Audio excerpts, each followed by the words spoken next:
Hello, Namaskar. This is Tilak Dutta from Germany. My series is now drawing to a close, and therefore I think this is a good occasion for me to thank Anuj Dhar for having uploaded most of my videos on his channel since July 2020. He has done this despite the fact that we have very differing viewpoints on the same subjects. Therefore, I would say that his action speaks for itself.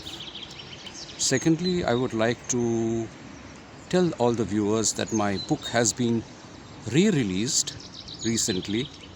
It's the same book as earlier. A couple of typos have been corrected. There is a new map with locations, also a character guide, and lastly the back cover has been redesigned with a new book description or a book blurb, and there are two outstanding reviews which have been encapsulated therein, one by the famous David Godwin and the other one by Major General Panjakar. The book is the same. In this session, which follows the first 5 parts of my series, I will detail my conclusions in 2 parts. So this particular session is the first part, which deals with a narrower aspect which defines much of what I have presented so far. About 6 months ago, I had mentioned explicitly on certain core issues, I stood on a different footing from the stand taken by Anuj Dhar, authors Anuj Dhar, Chandrachud Ghosh, and also that taken by the followers of the Netaji in Gyanganj category of Bhagwanji's followers. By now, I think it should be apparent to many viewers what are these differences. So I will just dwell upon some of them.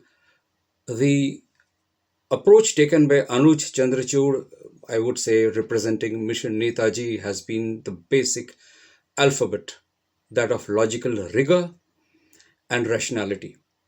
But their stand has been that the paranormal aspect or dimension is diluting or contorting the narrative from 1945 to 1985. So I can quote from their book, Conundrum. They say that the first option, that Bhagwanji became a tantric in his quest for India's good, is too fantastic to warrant any discussion. On page 727 of the same book, they quote Dr. Brahma's opinion, who concedes the possibility that spirituality can do miracles, but is difficult to prove scientifically. But this is followed on page 734 of the same book. They, that means the followers of Bhagwanji, believed that he could perform miracles such as going out of the body, which science does not accept. Now, I have dealt with each of these aspects in my 5-part series so far, including the possible impact of PTSD or post-traumatic stress disorder, and even severe torture, as also the way death manifests for such spiritual souls. I have examined many options in the manner of could have been, ho sakta hai, this and this, all have been options. But my own approach and choice has been made amply clear, both in my book as well as in this series, especially the last session. So I will repeat the hypothesis where I ended last time, which also forms the fulcrum of my book, which is, I can, dwell it again. The original Bhagwanji or Subhash Chandra Bose, with all the inner knowledge of his past associations with followers such as Leela Roy or Pavitra Mohan Roy, armed by his phenomenal tantric energies, was always in control of the situation and always present, driving things as a master. For his mission, Bhagwanji would not take the slightest chance, not with Pavitra Mohan Roy, nor Dr. Mishra, nor anybody else. Therefore, the doubles and all the stories to divert people. I also said that the government of India knew about this aspect, but hid the fact The real Netaji, Bhagwanji, Mahakal had certainly been there all along in complete control of the situation. This was my conclusion. Now, Anuj and Chandrachud have examined all the available evidence and used the logical route to explain the inconsistencies in Bhagwanji's actions or utterances or letters in terms of, for example, PTSD. But I have shown that there are other potent and compelling explanations for every one of these inconsistencies which should be considered. All these can be accounted for either by way of the way the paranormal dimension works or by actions committed by a double or doubles.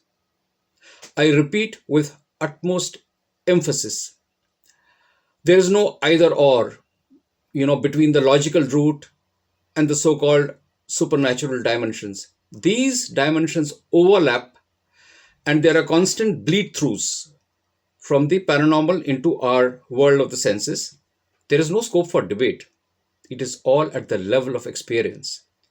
So normally one would be exasperated and throw our arms up and say, why on earth are we discussing ghosts, bhoot pret, astral forms, black magic, doubles, paranormal stuff, disembodied souls, and so on? Try telling this to a court of law.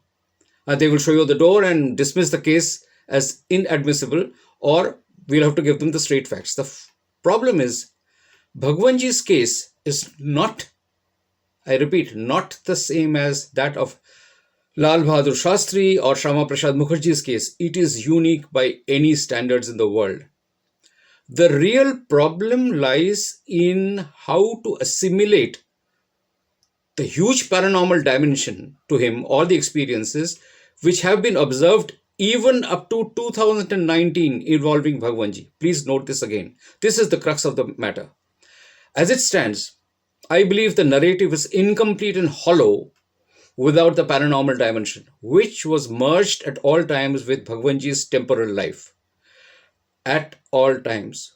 This could very well have been the real or central reason why he never emerged, and not due to any external compulsion or fear or apprehension about any PTSD syndrome.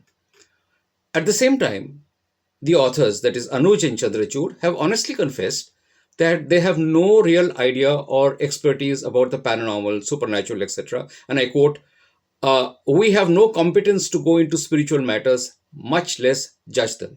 This is what they say.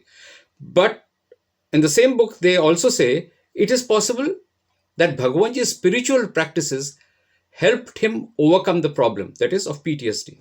Now, my question is how? Could overcoming PTSD by spiritual practices be proved by the logical route? This is an inference. If this possibility can be considered, why not the other possibilities? And yet, the authors have rejected the whole paranormal aspect lock, stock, and barrel. Why? Because the courts don't accept it. Well, it's not necessary that these authors should acquire in-depth expert competence about the supernatural. But then why this celebration of your ignorance by stating the tantric dimension does not even warrant a discussion when it is practically the central aspect? I feel that such a stand is totally unnecessary in the light of the overall painstaking proofs which these authors have offered in their standout works to establish their main point, which is Bhagwanji was Netaji Subhash Chandra Bose. Well, your point is well proven. On the other hand, I can see the issue. Many of the proponents of the supernatural in India, at the street level are charlatans. Bengal abounds with tantrics who openly take fees to find a missing husband or to get your sweetheart back on your lap.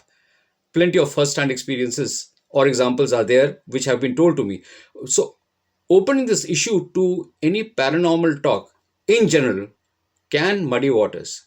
Both Anuj and Chandrachud have told me time and again that it is the Santan Dal followers who attack them all the time, who keep up this Netaji is there in Gyanganj narrative. This is their main issue.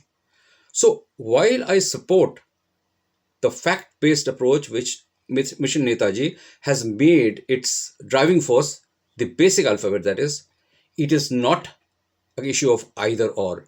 The dilemma is there. I mean, I've said it again earlier that which court of law will accept that Vivekananda, Sri Vivekananda, Swami Vivekananda saw the world, saw the whole world going around when Thakur touched him with a finger, and this triggered a whole chain of events which are still, impacting the world around. At the same time, denying the tantric and other dimensions when they work in unseen ways on the temporal vital plane is to throw out the baby with the bathwater, to deny the very core to this unique entity we have known as Bhagwanji. This is the issue which forms the basis of the conflict between my protagonist Leela and her brother Bharat Biswas in my book. So now we talked about court verdicts. There are thousands of court verdicts which are flawed without truth. Mission Netaji has resolved to stay with the only court acceptable approach. Fine. But then, this is not the pursuit of the complete truth, the core to Bhagwanji that exists independent of any court acceptable setting. The evidence based approach is not a substitute for the absolute truth. I say firsthand that all such supernatural or paranormal phenomena exist and they are merged with our daily reality. For the last 6 decades or more, many parts of the world, including communist Russia, scientists have been working overtime to crack or at least understand what are these paranormal phenomena. These are no longer, banned topics for serious scientists, though in general the establishment remains opposed to such phenomena. Both the FBI and the KGB have for decades always consulted ESP gifted people to get normally inaccessible information through supersensory channels which defy logic. This, despite the fact that none of these methods are acceptable in court. Authors Anuj Dhar and Chandrachud Ghosh see this as a long festering mystery which needs to be cracked and accepted by courts and the political class. Yet, please observe, despite all the proofs painstakingly collected by them and made public, to this day, despite the basic popularity the issue has taken because of the efforts, Anuj Thar is tagged as a conspiracy theorist by major popular media searches. This is after 20 years of effort. Bhagwanji remains Gumnami Baba. See the events this year, 2021, built around the 125th birth anniversary of Netaji Subhash Chandra Bose.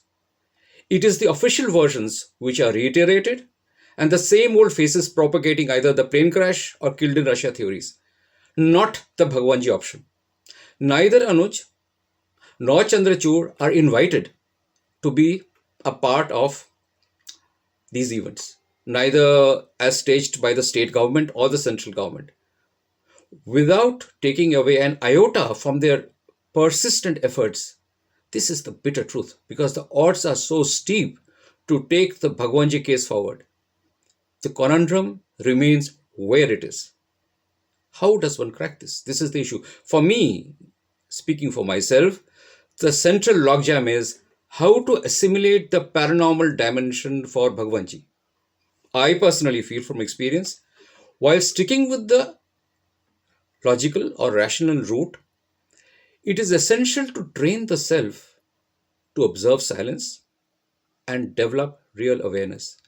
This makes you, the person who does this, capable of receiving or observing or receiving sanket, signals from the beyond, from these other realms, as they bleed into our world of causation of the senses. This guides the person who does this in a temporal mission and with the certainty of incisive truth. And this is the way to a real breakthrough. There remain, as the authors have said, there remain many unresolved knots which confound these authors. I think it is only when one is willing to delve into focused self-awareness that sudden and persistent hints will manifest with blinding clarity in your consciousness. Like, for example, whom to approach to gain traction to crack the case. Where the real leads to the mystery might lie. Most unexpected information will definitely come your way. The most basic of meditations of stilling the mind with 100% sincerity are needed, because this is where all the prismatic action takes place. But to pass judgment without even trying, this doesn't pass muster.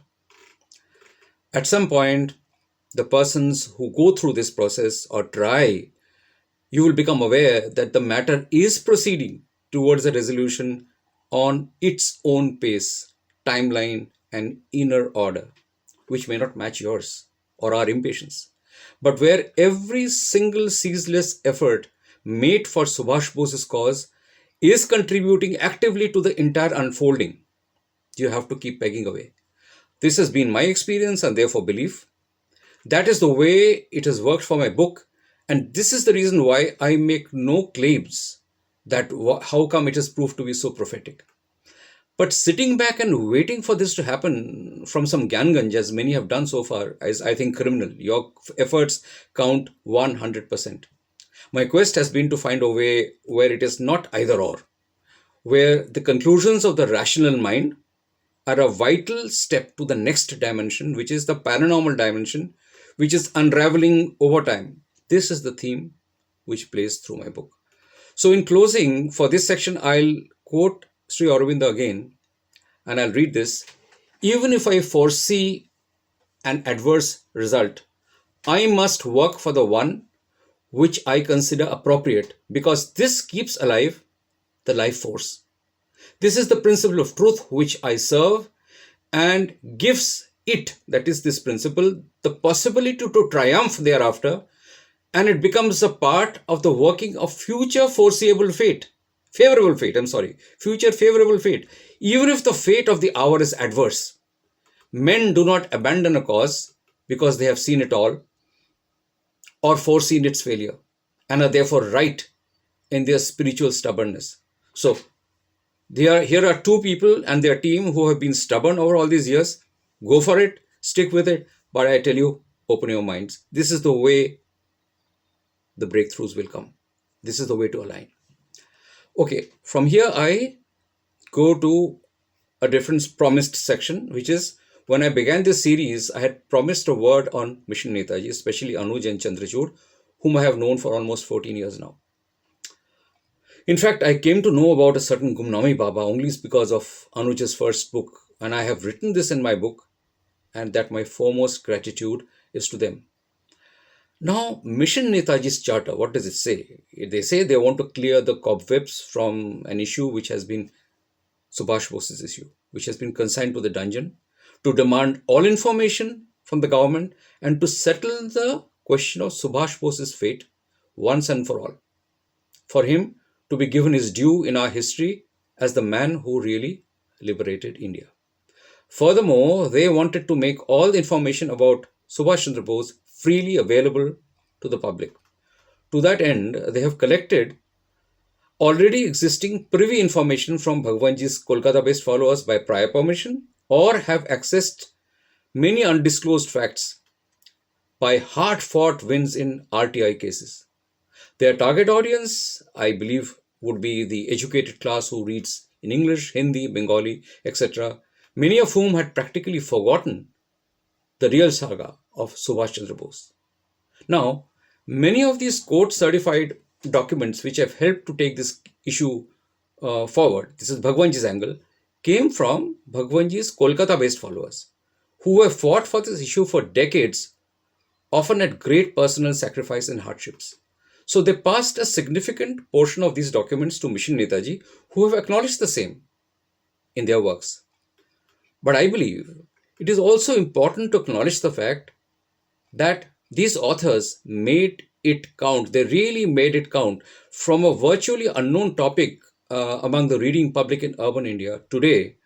Due to their unrelenting campaign and focus, many more people know and are concerned with this subject than ever before. They have written their works with logical rigor and with pinpointed focus in an engaging manner, and therefore they deserve their success given their journalistic and academic backgrounds. They have used the social media such as Facebook, Twitter in the most effective manner. One can certainly differ with some of the conclusions like I do, But to deny this contribution, this core contribution, is unfair. I think at no point did they profess undying allegiance to Bhagwanji or to all the ideals of Subhash Chandra Bose. All I can say is the Kolkata based followers never had any unstated mutual agreement with the Mission Netaji on their core beliefs, which is namely that Netaji never married or that Bhagwanji never died in 1985. Therefore, I wonder, why did these followers share any court testified files with Anuj and Chandrachud if such beliefs were meant to be a deal breaker? I mention this because today these followers feel that their trust in Anuj and Chandrachud has been betrayed. They have fallen apart. On the other hand, these followers from Kolkata actually interacted with the original composite Bhagwanji entity. Real or decoys doesn't matter. They were directly impacted by the radiance of the person across the curtain. They developed unshakable faith. Anuj and Chandrachud made their study from a distance after a gap of almost 20 years. So, in following logical rigor based on available evidence, they have proposed this PTSD angle. And I quote, these disturbing signs, that is, of PTSD, could not be detected by those around and close to Bhagwanji because they treated him like a godlike figure. And at the end, they conclude the adverse signs of PTSD remained invisible to them. At other places, the authors have remarked that Bhagwanji was literally playing games with his followers. Now, to say that the Faizabad and Kolkata based followers were all deluded regarding Bhagwanji's behavior, or to presume that he had PTSD and not one of the followers realized this, or that Bhagwanji was playing games with them and they never knew, I think is belittling their intelligence. This is simply anuman or inference, much like Dr. Madhusudan Pal, who has argued that Stalin looked after Subhash Bose very well in Russia and that he was never tortured. This also is anuman. Such followers, the followers I am mentioning, are including many sharp and alert minds such as Leela Roy, Sukrit, Sunil Krishna Gupta, that is, Pavitra Mohan Roy, apart from Santosh Bhattacharya, Bijoy Nag. So, to me, this presumption is unacceptable. I think that this is one of the issues which is said about this gap, this chasm between Bhagwanji's Kolkata-based followers and these authors. It's really unfortunate.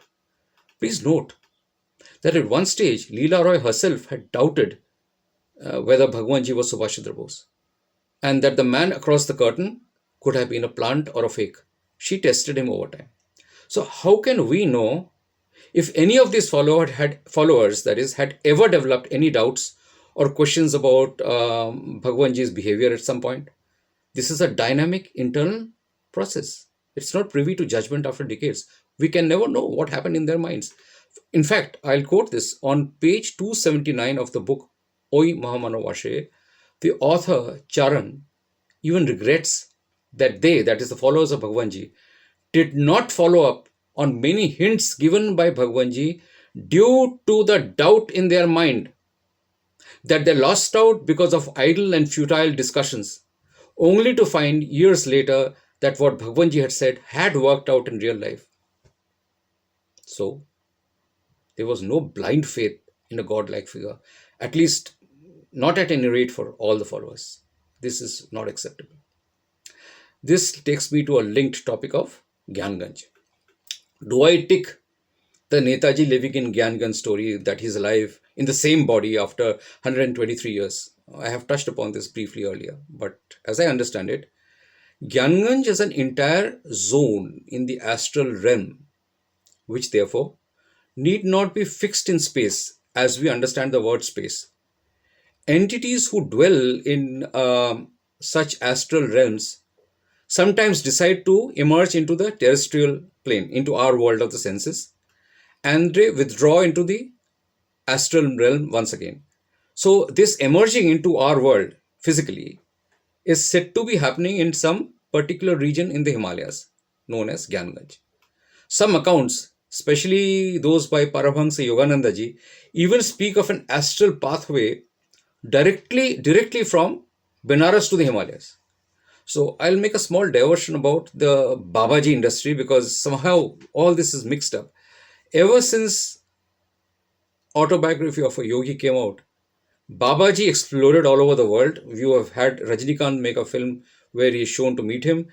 Every fourth teacher in Germany, in Europe, claims to be some follower or has seen Babaji or has met some follower or has seen him in a dream or has met him in a cave. This has become a huge, huge industry. He's practically everywhere, commercialized beyond words.